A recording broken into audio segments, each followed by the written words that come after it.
Ako si Dr. Benigno Manlapas, isang doktora na nakatuon sa pag-aalaga ng ating mga nakatatanda. Sa aking karanasan, napapansin ko na kapag ang katawan ay nakakaramdam ng pagod, tila nawawala na rin ang gana at sigla sa buhay.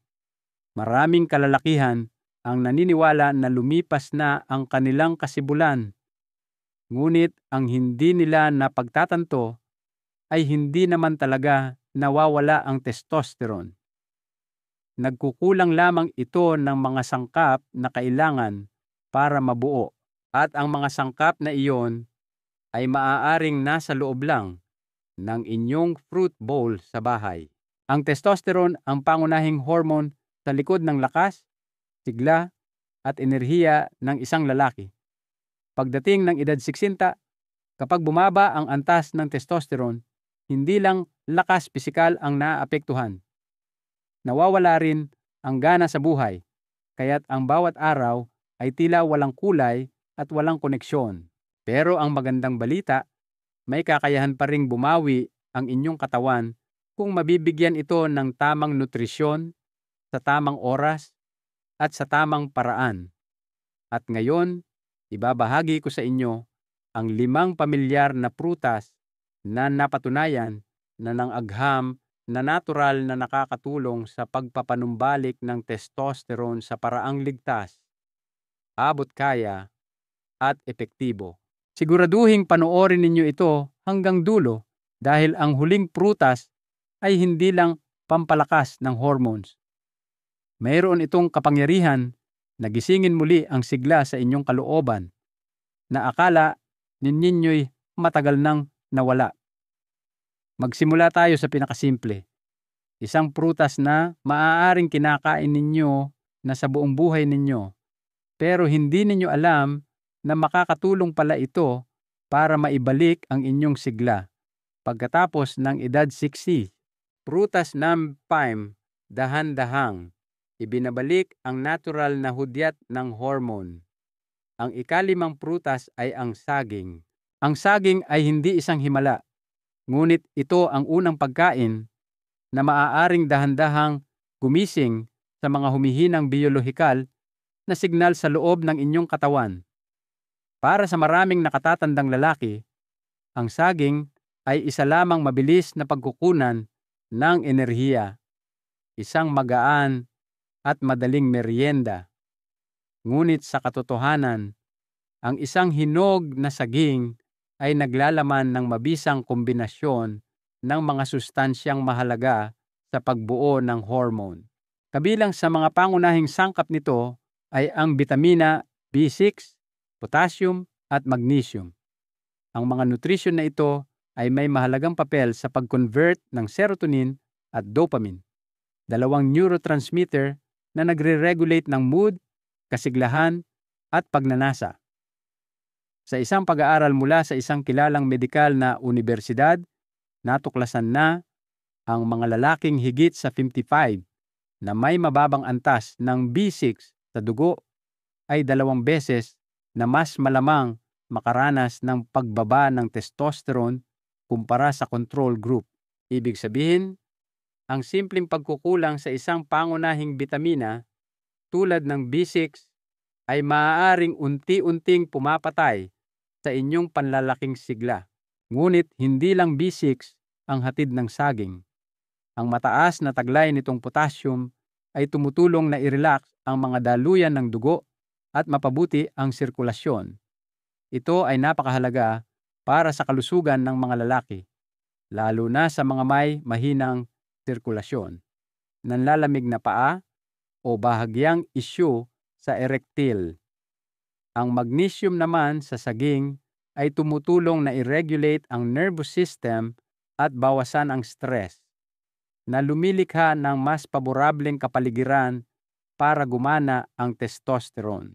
Interesante pa, ang saging ay naglalaman ng isang bihirang enzyme na hindi madalas matagpuan sa mga pang-araw-araw na pagkain. Ito ay tinatawag na bromelain. Ang enzyme na ito ay kilala sa natural na suporta sa hormone.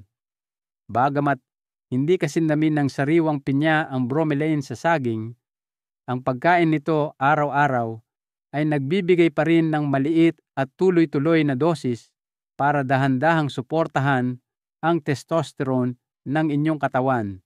Higit pa rito, ang saging ay nagbibigay ng enerhiya sa anyo ng natural na asukal at soluble fiber. Pinipigilan nito ang biglaang pagtaas ng blood sugar na mahalaga para sa mga nakatatandang lalaki na may panganib sa diabetes o metabolic syndrome, dalawang karaniwang kondisyon na madalas kasabay ng paghina ng sigla. Kung kayo ay nagigising na walang gana, lumilipas ang araw na walang interes sa kahit ano o nakahiga sa gabi na hindi makapagpahinga ng tunay, maaaring dahil ito sa nawawalang biolohikal na signal sa inyong katawan. At ang isang saging tuwing umaga ay maaaring simula na ng pagbabalik ng lahat. Kainin ang inyong saging pagkatapos ng almusal o bago mag-ehersisyo. Walang pressure, walang malaking pagbabago. Gawin lang itong pang-araw-araw na ugali at hayaan ang inyong katawan na gawin ang iba pa. Kung pakiramdam ninyo ay matamlay pa rin kayo ngayong gabi, tandaan ninyo ito. Minsan, isang saging lang bukas ng umaga ang kailangan para magsimulang magbago ang lahat. At kung nasubukan nyo na ito, mangyaring ibahagi ang inyong karanasan sa mga komento sa ibaba dahil ang inyong kwento ay maaaring maging hudyat na makakatulong sa isa pang lalaki na mahanap ang daan pabalik sa kanyang sarili. Kung ang saging ang unang hakbang sa pagpapanumbalik ng panloob na enerhiya, ang susunod na prutas naman ay direktang tumututok sa daloy ng inyong dugo at emosyon. Ito ay isang matamis at madaling kainin na prutas na maaaring makatulong sa inyo na muling matuklasan ang isang pagiging malapit na akala ninyo'y nakalimutan na. Prutas ni Marapor, pinapabuti ang sirkulasyon at emosyonal na pagiging malapit. Ang ika-4 na prutas ay strawberries. Ang strawberries ay hindi lang isang magandang panghimagas. Para sa mga lalaking higit sa 60, ito ay isa sa mga bihirang prutas na parehong nakakapagpabuti ng sirkulasyon ng dugo at nakakapagpaningas muli ng damdamin ng koneksyon at paglalambing. Hindi lang ito isang romantikong pahayag. Ito ay isang tunay na epekto sa katawan na suportado ng agham. Ang strawberries ay mayaman sa anthocyanins. Ito ay makapangyarihang antioxidants na tumutulong linisin ang maliliit na daluyan ng dugo at protektahan ang endothelium, ang panloob na lining ng inyong mga ugat mula sa pinsalang dulot ng pagtanda. Ang layer na ito ng mga selula ang kumokontrol kung paano lumalawak at lumiliit ang mga daluyan ng dugo at ang kakayahan ng dugo na makarating sa malalayong bahagi tulad ng mga binti o ari ay nakasalalay ng buo sa kung gaano kahusay gumagana ang layer na ito. Kapag bumuti ang sirkulasyon, lahat ng function na konektado sa sigla ay nagiging mas matalas at mas tumutugon. Ang strawberries ay puno rin ng bitamina C. Ang bitaminang ito ay hindi lamang nagpapalakas ng immunity, kundi may papel din sa paggawa ng collagen at pagpapanatili ng pagiging elastiko ng mga daluyan ng dugo. Isang pag-aaral na inilathala sa isang journal tungkol sa fertility ang nagpakita na ang mga lalaking may mataas na antas ng bitamina C sa kanilang dugo ay may mas mataas na bilang ng similya at mas malaking porsyento ng malusog na similya kumpara sa mga lalaking may mababang antas ng bitamina C. Ang pagkakaibang ito ay lalong kapansin-pansin sa mga nakatatandang lalaki. Ngunit ang pinakakahanga-hanga sa strawberries ay hindi lang kung ano ang nasa loob nito, kundi kung paano nito ipinaparamdam sa inyo. Ang strawberries ay isa sa iilang prutas na sabay-sabay na nagpapasigla sa lahat ng 5 pandama. Ang matingkad nitong pulang kulay ay pumupukaw ng enerhiya. Ang makatas nitong texture ay gumigising sa inyong panlasa. Ang banayad nitong amoy ay tumutulong na pakalmahin ang inyong mga ugat at pumupukaw ng damdamin ng koneksyon. Iyon ang dahilan kung bakit madalas makita ang strawberries sa mga romantikong hapunan. At iyon din ang dahilan kung bakit dapat itong isama sa anumang testosterone recovery diet para sa mga nakatatanda. Ang pinakamahusay na paraan upang kainin ito ay sariwa sa hapon o gabi. Maaari ninyo itong kainin ng mag-isa o ihalo sa oats at kaunting dark chocolate. Ang kombinasyong ito ay nakakatulong na pamahalaan ang blood sugar habang pinapabuti ang sirkulasyon. Iwasan ang mga frozen na strawberries na may asukal o arnibal dahil maaari itong magdulot ng biglaang pagtaas ng insulin at mawala ang mga benepisyo. Kung matagal na panahon na mula noong nakaramdam kayo ng tunay na pagiging malapit, hindi lang pisikal, kundi emosyonal, sulit na subukan ang strawberries. Maliit, banayad, ngunit sapat ang lakas para gisingin ang isang bagay na akala ninyo'y matagal nang nawala. Subukan ang ilang piraso ng strawberries ngayong hapon. At kung may napansin kayong nagbabago sa inyong kalooban, mag-iwan ng komento sa ibaba dahil baka kailanganin ng isang tao ang inyong karanasan upang malampasan ang linya sa pagitan ng pagkapagod at sigla. Kung ang strawberries ay nakakatulong na gisingin ang emosyon at koneksyon, ang susunod na prutas naman ay direktang umaatake sa sentro ng sistema ng paggawa ng hormone sa inyong katawan. Ito ay isang bagay na maaaring iniisip ninyo bilang isang pampalamig na inumin o palamuti sa dessert, ngunit maaaring ito pala ang may hawak ng susi sa muling pag-activate ng inyong natural na testosterone cycle araw-araw. Prutas number 3, sumusuporta sa komunikasyon ng hormone mula sa utak. Ang ikatlong prutas ay ang dalandan at lemon. Ang dalandan at lemon ay parehong mga citrus na prutas na puno ng bitamina C. Ngunit higit sa lahat, pinagsasama nila ang bitamina C at folate, isang uri ng bitamina B9 na may mahalagang papel sa paggana ng pituitary gland. Ang maliit na glandulang ito na matatagpuan sa kaibuturan ng utak ang responsable sa pag-regulate ng produksyon ng mga male hormone, kabilang ang testosterone at LH. Kapag may sapat na folate ang inyong katawan, maayos na gumagana ang pituitary gland at nagpapadala ito ng tamang signal para pasiglahin ang testis na gumawa ng testosterone. Kung ang mga signal na iyon ay naantala o hindi tumpak, bumababa ang antasas ng testosterone, kadalasan ng walang malinaw na babala.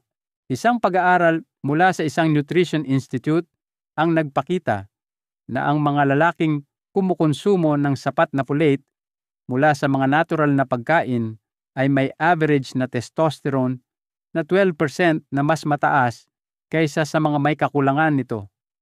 Ang pinakakapansin-pansin ay ang pinakamalakas na epekto ay nakita sa mga lalaking higit sa 60 at ang mga nakakuha ng kanilang folate mula sa totoong pagkain ay nakaranas ng mas magandang resulta kaysa sa mga umiinom ng synthetic na folic acid supplements. Dagdag pa rito, ang bitamina C na matatagpuan sa dalandan at lemon ay tumutulong sa katawan na mas epektibong maabsorb ang iron mula sa pagkain. Kapag may sapat na iron ang inyong dugo, mas mahusay na gumagana ang mga red blood cell at mas episyenteng naghahatid ng oxygen sa inyong mga kalamnan at ari. Dahil dito, bumubuti ang inyong pangkalahatang enerhiya. Maaari kayong makaramdam na mas alerto sa umaga, hindi gaanong napapagod pagkatapos ng tanghalian, at mas tumutugon kapag dumarating ang pagkakataon para sa paglalambing. Isang pag-aaral mula sa isang kilalang unibersidad sa Pilipinas ang nagsiwalat na ang mga lalaking regular na kumukonsumo ng sariwang dalandan o purong orange juice sa umaga ay nagkaroon ng mas mataas na vitality scores at biological testosterone markers pagkatapos ng 8 linggo. Ang pagbuti ay lalong naging malinaw sa mga dati nang nakakaranas ng matagal na pagkapagod kahit pagkatapos matulog. Hindi tulad ng mga prutas na nangangailangan ng maraming paghahanda, madaling idagdag ang dalandan at lemon sa inyong pang-araw-araw na pagkain.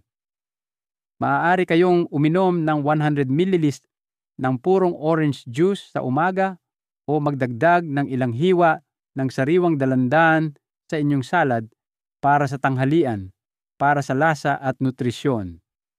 Ang lemon naman ay maaaring pigain sa mga gulay o ihalo sa maligamgam na tubig pagkatapos kumain para suportahan ang panunaw at i-regulate ang blood sugar.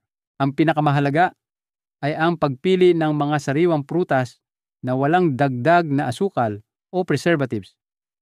Iwasan ang mga nakakahon na orange juice dahil madalas ay sira na ang mga natural na enzymes nito at naglalaman ng mataas na asukal na maaaring baligtarin ang mga benepisyong inaasahan.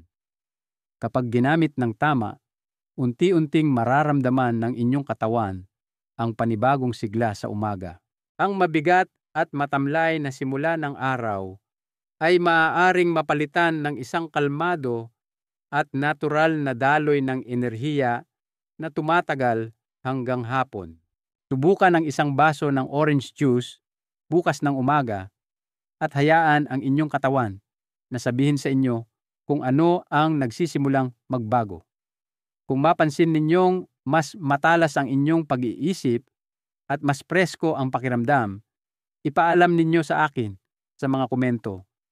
Dahil minsan, ang maliliit na pagbabagong ito ang unang hakbang na kailangan ng inyong katawan para natural at ligtas na muling simulan ang buong hormonal rhythm nito.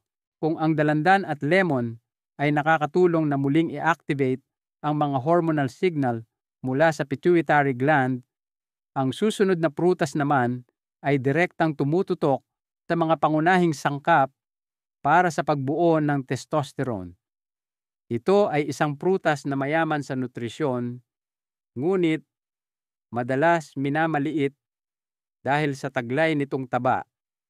Ngunit ang mismong taba na iyon ang eksaktong kailangan ng mga nakatatandang lalaki para mapanatili ang isang matatag at natural na balanse ng hormone. Prutas ni Marmadtuo nagbibigay ng pangunahing sangkap para sa paggawa ng testosterone. Ang ikalawang prutas ay ang abokado. Ang abokado ay isa sa pinakamayamang natural na pinagkukunan ng monounsaturated fats. Ayon sa datos, bawat abokado ay naglalaman ng higit sa 40 na gramo ng malusog na taba, pangunahin sa anyo ng oleic acid. Ang uri ng taba na ito ay tumutulong na i-regulate ang pamamaga, pabutihin ang flexibility ng cell membranes, at higit sa lahat, nagbibigay ng hilaw na materyal na kailangan ng inyong atay upang makagawa ng good cholesterol. Ang good cholesterol na iyon ang direktang ginagamit ng testes upang buuin ang testosterone. Kung walang sapat nito, maaaring hindi makagawa ng testosterone ang inyong katawan kahit pa nagpapadala ng tamang signal ang inyong utak araw-araw. Bukod sa taba, ang abokado ay mayaman din sa bitamina E at zinc. Ang bitamina E ay isang fat-soluble antioxidant na nagpoprotekta sa cellular membranes at reproductive tissues mula sa pinsala ng free radicals. Isang pag-aaral ng mga mananaliksik ang natuklasan na ang mga lalaking higit sa 60 na may antas ng bitamina E na 15% na mas mataas kaysa sa karaniwan, ay mayroon ding mas malusog na kalidad ng similya at mas matatag na antas ng testosterone. Ang zinc naman, sa kabilang banda, ay ang susing mineral na tumutulong harangan ang proseso ng aromatase, ang pag-convert ng testosterone sa estrogen. Kapag kulang sa zinc ang inyong katawan, unti-unting nawawala ang testosterone sa pamamagitan ng prosesong ito na humahantong sa mabagal ngunit tuloy-tuloy na pagbaba ng sigla ng lalaki. Isang pag-aaral noong 2018 na inilathala sa isang journal ng nutrisyon ay sumubaybay sa higit sa 120 lalaki na may edad 70 hanggang 70 at natuklasan na ang mga kumain ng kalahating abokado araw-araw sa loob ng 12 linggo ay nakaranas ng bahagyang pagbaba sa LDL, bad cholesterol, isang makabuluhang pagtaas sa HDL, good cholesterol, at isang average na 12% na pagtaas sa bioavailable testosterone. Ang kahanga-hanga ay hindi umiinom ng gamot ang grupong ito. Ang tanging pagbabago ay sa pamamagitan ng pagkain. Ipinapakita nito na ang abokado ay maaaring maging isang simple, ngunit tunay na epektibong opsyon kapag ginamit ng tuloy-tuloy at tama. Ang pinakamahusay na paraan upang gamitin ito ay kumain ng kalahating abokado sa umaga kasama ng nilagang itlog o whole grain toast para mapabuti ang pagsipsip ng taba. Maaari din itong i-blend kasama ng unsweetened raw cacao para makagawa ng isang revitalizing smoothie sa hapon. Iwasan ang paghahalo nito sa condensed milk, cream, o mga toppings na gawa sa dairy dahil maaari itong magpataas ng insulin at negatibong makaapekto sa balanse ng hormone ng lalaki. Unahin ang mga hinog at sariwang abokado na hindi pa naproseso upang manatiling buo ang mga natural na enzymes at unoxidized fatty acids. Kung ang inyong katawan ay nararamdamang matamlay, walang gana, at kulang sa sigla, ang problema ay maaaring hindi ang inyong mood. Maaaring nauubusan na ng hilaw na materyales ang inyong mga hormone. Ang abokado ay isa sa pinakanatural na paraan para punan ang pundasyon na kailangan ng inyong katawan para makagawa ng testosterone. Subukang magdagdag ng kalahating abokado sa inyong almusal at obserbahan ang inyong katawan sa susunod na puwi hanggang puno araw. Minsan, sa tamang sangkap sa tamang oras, tahimik na binubuhay muli ng inyong katawan ang sarili nito ng may nakakagulat na lakas. Kung ang abokado ang pundasyon para sa produksyon ng hormone, ang huling prutas sa listahang ito ang siyang switch na nagpapagana sa buong sistema. Isang prutas na hindi lang tumutulong sa inyong katawan na gumawa ng testosterone, kundi naghahatid nito sa tamang lugar sa tamang oras. At ang nakakagulat na bahagi ay maaaring lumitaw ang mga epekto sa loob lamang ng ilang araw kapag ginamit ng maayos. Prutas 1. Klinikal na napatunayang nagpapalakas ng testosterone sa loob ng 14 na araw. Ang unang prutas ay ang granada o pomegranate. Ang granada ang tanging prutas sa listahang ito na klinikal na pinag-aralan para sa kakayahan nitong natural na magpalakas ng testosterone sa mga nakatatanda. Isang kilalang pag-aaral mula sa isang unibersidad sa UK ang sumubaybay sa isang grupo ng mga kalahok na uminom ng 100 ml ng purong pomegranate juice araw-araw sa loob ng 2 linggo. Ang mga satot, ang mga resulta ay nagpakita na ang antas ng testosterone sa laway, isang panukat para sa free testosterone sa daluyan ng dugo, ay tumaas ng average na 24% sa loob lamang ng 14 na araw. Kasabay nito, bahagyang bumaba ang systolic blood pressure At kapansin-pansing bumuti ang subjective vitality scores ng mga kalahok. Ang tunay na kapangyarihan ng Granada ay nakasalalay sa dalawang aksyon nitong mekanismo. Una, pinapataas nito ang paggawa ng testosterone sa pamamagitan ng pagsuporta sa enzyme na 17-beta-hydroxysteroid dehydrogenase na tumutulong na i-convert ang mga precursor hormones sa aktibong testosterone. Pangalawa, pinapabuti nito ang sirkulasyon ng dugo sa pamamagitan ng pagpapalakas ng produksyon ng nitric oxide, isang molekula na nagre-relax sa mga daluyan ng dugo at nagpapabuti ng daloy ng dugo sa mga reproductive tissues. Iyon ang dahilan kung bakit hindi lamang sinusuportahan ng Granada ang testosterone, kundi maaari ring makatulong sa mga bahagyang problema sa erectile o sa pakiramdam ng panlalamig sa ibabang bahagi ng katawan. Naglalaman din ang Granada ng polyphenols at punicolagen, mga makapangyarihang antioxidants na nagpoprotekta sa mga Leydig cells sa testis mula sa oxidative stress. Ang mga silulang ito ang direktang responsable sa paggawa ng testosterone. Kaya't ang pagprotekta sa kanila ay nakakatulong na manatiling mas matatag ang inyong sistema ng hormone sa paglipas ng panahon. Isang pagsusuri noong 2019 na inilathala sa isang journal ng urology ang kumumpirma na hindi lamang nagpapataas ng testosterone ang Granada, kundi nagpapabuti rin ng mood at nagbabawas ng pangmatagalang pagkapagod sa mga nasa katanghaliang gulang na lalaki.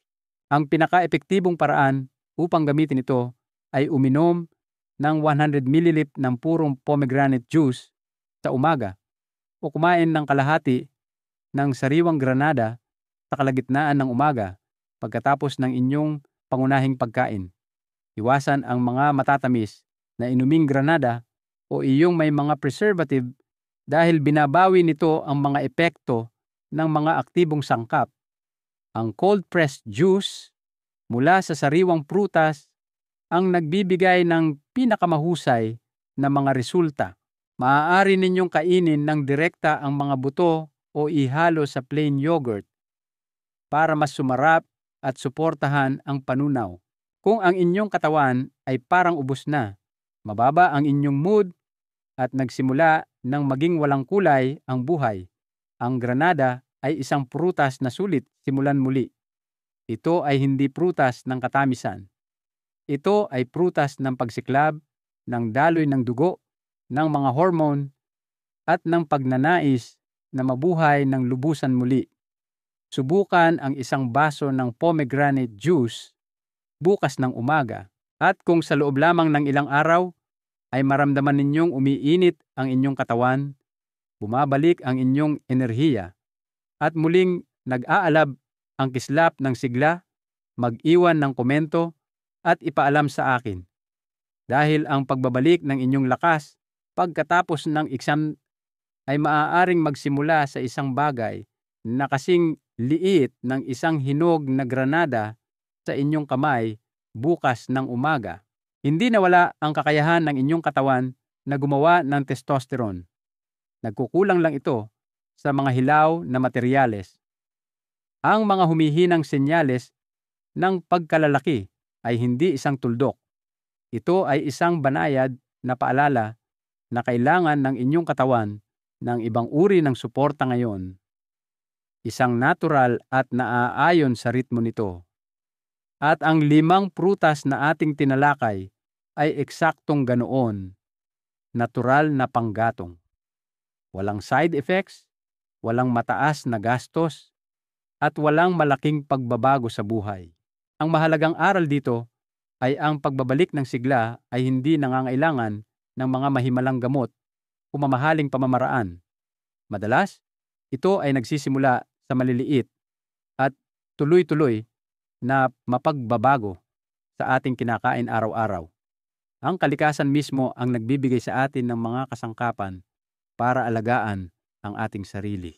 Kaya't pumili ng isang prutas na sisimulan. Maaaring ito ay isang saging, isang baso ng orange juice, ilang piraso ng sariwang strawberries, o kalahating abokado bukas ng umaga. Hindi ninyo kailangang simulan lahat. Kailangan ninyo lang magsimula dahil ang tunay na pagbabago ay laging nagsisimula sa pinakamaliit na hakbang. Gusto kong marinig mula sa inyo.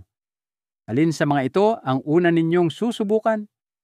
Ibahagi ang inyong sagot sa mga komento sa ibaba dahil ang inyong karanasan ay maaaring magbigay inspirasyon sa isa pang lalaki na nakatayo sa parehong sangandaan. Kung nakatulong sa inyo ang impormasyong ito, huwag kalimutang mag-subscribe sa channel at i-on ang bell. Marami pa kaming darating na natural at banayad na solusyon para tulungan kayong mamuhay ng mas malakas, mas masigla, at mas konektado hanggang sa inyong edad 60 at higit pa.